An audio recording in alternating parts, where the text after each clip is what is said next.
Yo mismo inspeccioné el avión, dijo, y ahí dentro no había nadie. Además, añadió con un tono más severo, debo añadir que si el señor Tevin presenta algún cargo contra mí, me veré obligado a... ¿Ha interrogado al piloto? Por supuesto que no, es francés y nuestra jurisdicción exige que lléveme al avión. Al llegar al hangar, Fanche no tardó más que 70 segundos en localizar un rastro anómalo de sangre en el suelo, cerca de donde había estado aparcado la limusina. El capitán se acercó al jet y aporreó el fuselaje. Soy el capitán Fache de la Policía Judicial Francesa. Abra la puerta. El piloto aterrorizado hizo lo que le ordenaban y echó la escalerilla. Fache subió a bordo. 3 minutos y la pistola en la mano le bastaron para obtener una confesión detallada, que incluía la descripción del monje albino atado. Además se enteró de que Landon y Sophie habían tenido tiempo de guardar algo en la caja fuerte de Tevin, una especie de estuche de madera. Aunque el piloto negó saber qué se escondía en su interior, admitió que había sido el centro de interés de Landon durante el trayecto a Londres. Abra la caja fuerte, ordenó Fache. El piloto parecía muy asustado. No conozco la combinación. Qué mala suerte. Yo que iba a permitir que conservara su licencia de vuelo. El piloto se retorció las manos. Conozco al personal de mantenimiento. A lo mejor podrían abrirla con un taladro. Le doy media hora. El piloto se abalanzó sobre la radio. Fache se fue hasta la cola del avión y se sirvió una copa bien cargada. Era temprano, pero no había dormido en toda la noche, así que no podía decirse que estuviera bebiendo antes del mediodía. Se tumbó en uno de los lujosos asientos y cerró los ojos, intentando entender qué estaba pasando. El error de la policía de Kent podría costarme muy caro. Ahora todos iban a la casa de la limusina Jaguar. Sonó su teléfono y deseó poder prolongar aquel instante de calma. ¿Aló? Voy camino de Londres. Era el obispo Arirangosza. Llegaré en una hora. Fache se incorporó en su asiento. Creía que viajaba rumbo a París. Estoy muy preocupado y he cambiado de planes. No debería haberlo hecho. ¿Tiene ya Silas? No. Sus captores han logrado burlar el dispositivo de la policía inglesa antes de que yo llegara. Arirangosza estaba cada vez más furioso. Me aseguró que detendría ese avión. Fache bajó la voz. Obispo, teniendo en cuenta su situación, le recomiendo que no ponga a prueba mi paciencia. Encontraré a Silas y a los demás lo antes posible. ¿Dónde va a aterrizar? Un momento, Arirangosza cubrió el auricular y la línea quedó unos instantes en silencio. El piloto está intentando obtener permiso para hacerlo en Heathrow. Soy su único pasajero, pero nuestro cambio de rumbo no estaba previsto. Dígale que aterrice en el Billing Airport de Kent. Le conseguiré el permiso. Si yo ya no estoy aquí cuando aterricen, pondré un coche a su disposición. Gracias. Como ya le he dicho antes, obispo, hará bien en recordar que no es usted el único que está a punto de perderlo todo.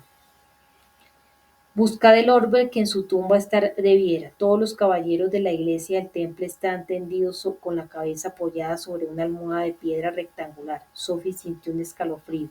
La referencia al orbe que aparecía en el poema le traía imágenes de la noche en el sótano de su abuelo. Hierogamos, el orbe. Sophie se preguntaba si en aquel santuario se habría celebrado también algún ritual como aquel. La sala circular parecía hecha a medida para ello, y había un banco de piedra que circundaba un gran espacio en el centro, un anfiteatro. Había dicho Landon, se imaginaba aquella sala de noche llena de gente enmascarada, levantando sus cánticos a la luz de las antorchas, presenciando todos la comunión sagrada que tendría lugar en el centro.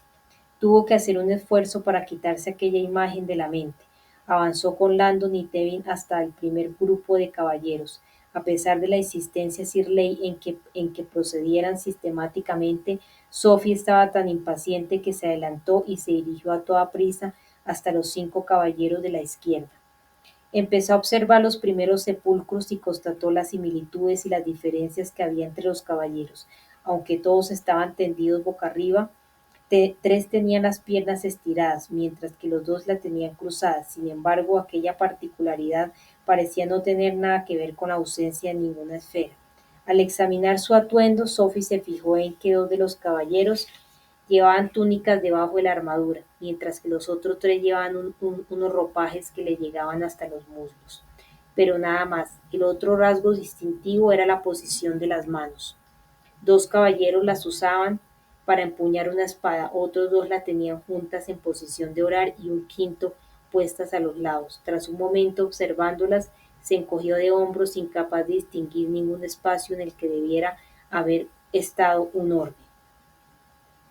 Notó el peso del criptes en el bolsillo y miró a Landon y a Tevin, que procedían despacio y iban apenas por el tercer caballero.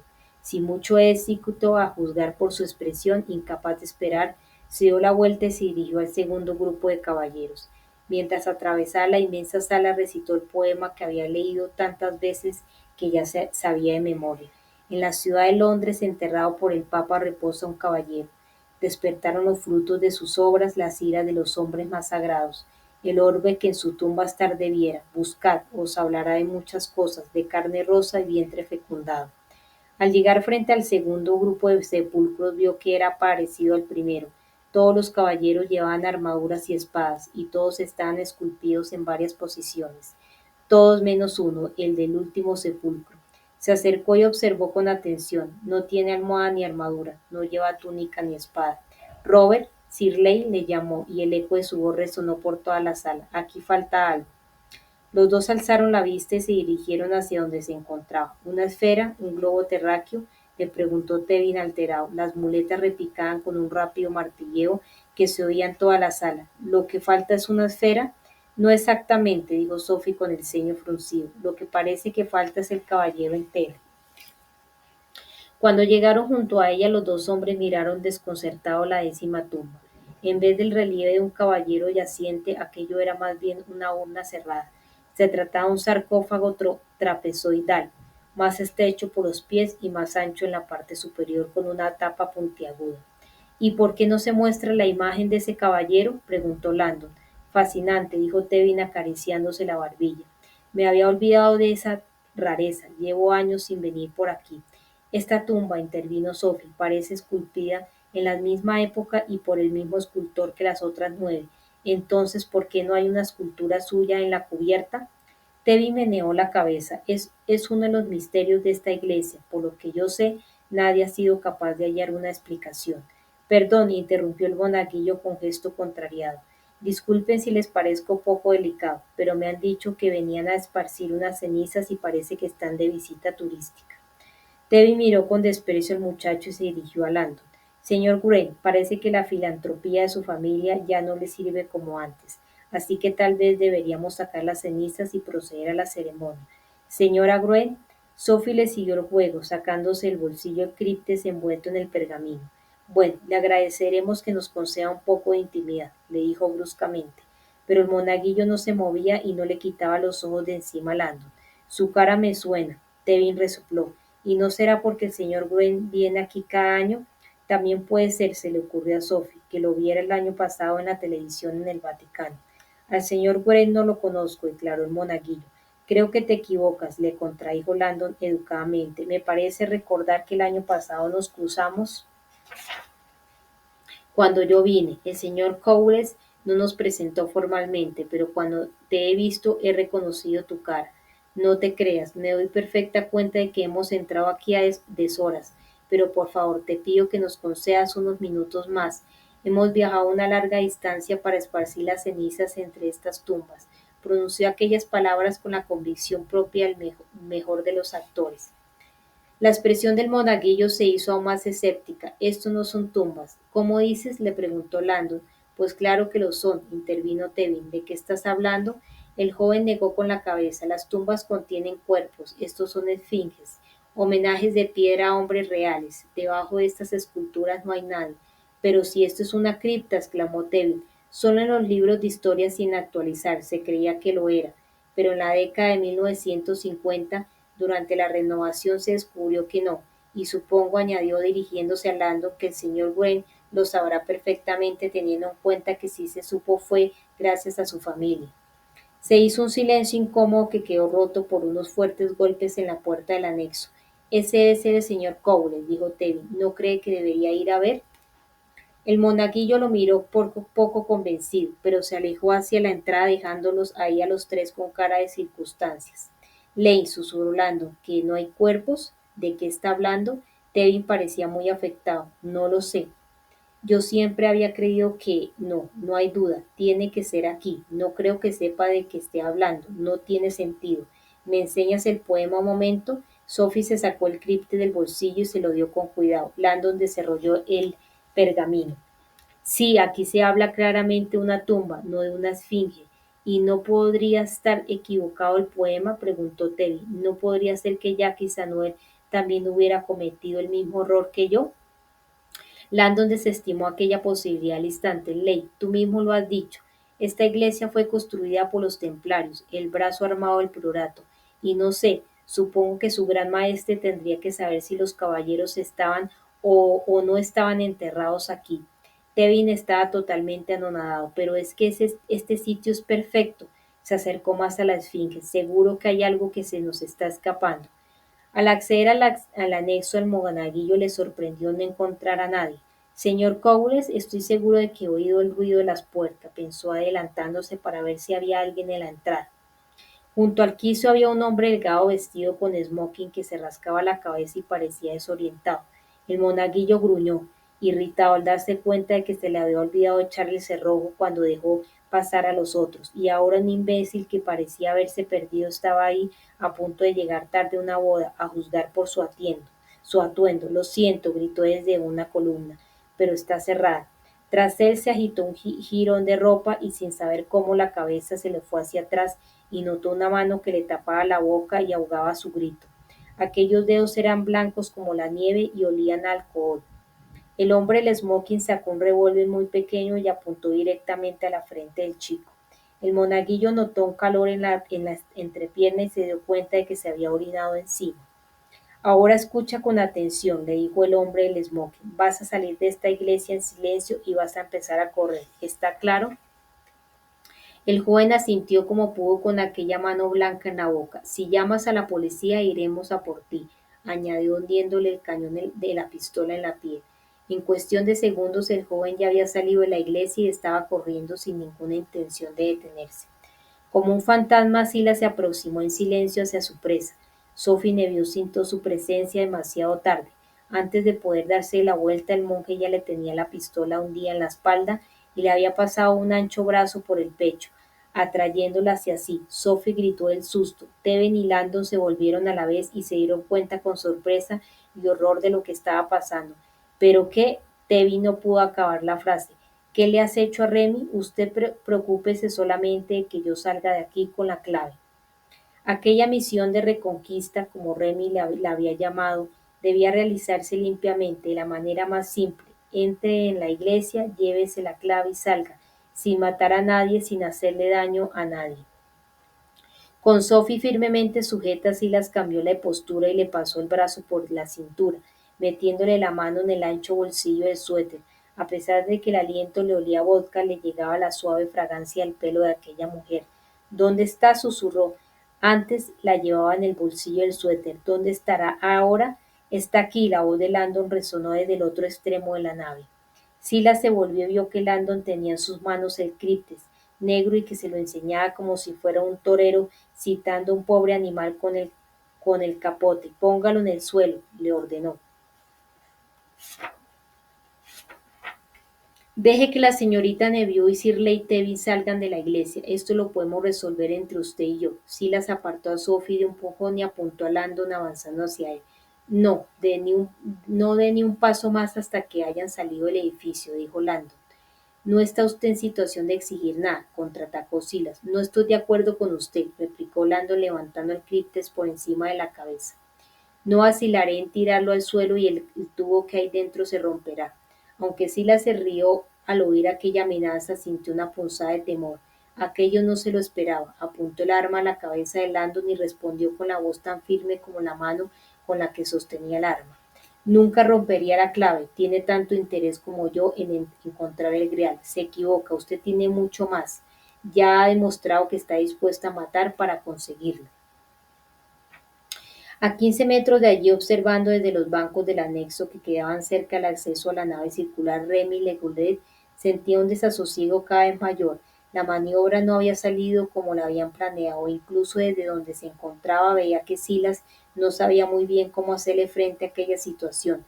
Siguiendo las órdenes del maestro, Remy le había prohibido a Silas que disparara bajo ningún concepto.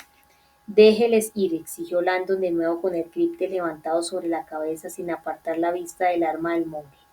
Los ojos rojos de Silas estaban llenos de ira e impotencia, y Remy se encogió de miedo al pensar que Silas podía ser capaz de disparar a su oponente a pesar de que tuviera el críptico en las manos. El cilindro no puede caerse al suelo. Aquel objeto tenía que ser su pasaporte a la libertad y a la riqueza. Hacía poco más de un año era simplemente un mayordomo de 55 años que vivía encerrado entre las cuatro paredes del Château Villet, siempre a punto para satisfacer los caprichos de Sir Leigh Tevin, ese lisiado insoportable. Pero entonces le habían hecho una proposición extraordinaria. Gracias a su relación laboral con Tevin, uno de los mejores historiadores especializados en el Santo Grial, iba a poder hacer realidad todo lo que siempre había soñado. Desde entonces todos los instantes pasados en el Château Villet los había vivido con la vista puesta en ese momento. Estoy tan cerca, se dijo con la mirada fija en la cripta y en la clave que sostenía Robert Landon. Si la soltaba, lo perdería todo. Estoy dispuesto a dar la cara. Aquello era algo que el maestro le había prohibido explícitamente. Remy era el único que conocía su identidad. ¿Está seguro de que quiere que sea Silas quien haga el trabajo? Le había preguntado hacía menos de media hora, cuando le había ordenado que robaran la clave. Puedo hacerlo yo mismo. Pero el maestro había sido muy claro: Silas nos ha servido sin problemas con los 4 miembros del priorato. Él la recuperará. Ustedes seguir en el anonimato. Si descubren que está implicado, tendremos que eliminarlos a ellos también. Y ya ha habido demasiadas muertes, así que no revele su rostro. Mi rostro cambiará, pensó Remy, con lo que ha prometido pagarme, me convertiré en un hombre totalmente nuevo. El maestro le había dicho que con la cirugía plástica se podían hasta cambiar las huellas dactilares. Pronto sería libre, otro rostro irreconocible y agraciado, tostándose al sol en alguna playa. Entendido, había dicho Remy, permaneceré a la sombra, ayudando a Silas sin que me vea. Para su información, había añadido el maestro, la tumba en cuestión no se encuentra en la iglesia del templo, así que no tema, están buscando en el lugar equivocado. Remy se había quedado helado. ¿Y usted sabe dónde está? Sí, claro, ya se lo diré más adelante. De momento debe actuar deprisa. Si ellos descubren el paradero real de la tumba y nosotros no hemos recuperado el criptes, podríamos perder el grial para siempre. A Remy el grial solo le importaba porque hasta que no lo encontrara el maestro no le pagaría. Sentía vértigo cada vez que pensaba en todo el dinero que iba a tener muy pronto, un tercio de 20 millones de euros.